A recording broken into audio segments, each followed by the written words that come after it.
Hold on tight dahil kakatapos lang ng ilang araw na live firing exercise ang Philippine Army gamit ang kanilang Autonomous Truck-Mounted Howitzer System o ATMOS.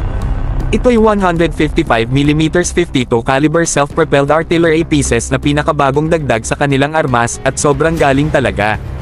Ang exercise na to ay naganap mula April 6 hanggang 8 sa Fort Magsaysay Military Reservation sa Nueva Ecija, mga 100 kilometro hilaga ng Maynila. Kasama dito ang first at second self-propelled batteries ng Philippine Army pati na rin ang Artillery Training School. Grabe, ang lakas ng firepower. At eto pa ang nakaka-excite. Ang training program ay sinuportahan ng Elbit Systems, kilalang weapons supplier mula Israel. Sa mga video na inilabas ng official social media channels ng Philippine Army, makikita natin ang intense na training at sigurado akong nasa magaling na mga kamay sila.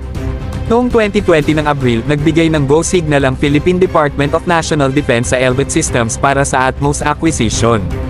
Ang kontrata na nagkakahalaga ng mga $47 million kasama ang paghahatid ng 12 howitzer units sa Philippine Army.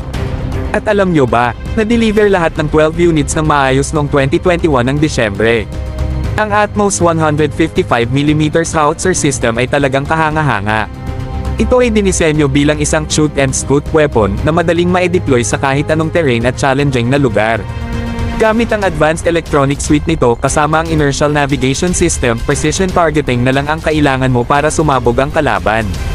At hindi lang yan, may automatic loader pa ito na tiyak na magpapabilis at magpapadali sa reloading para tuloy-tuloy ang putukan ng walang patid.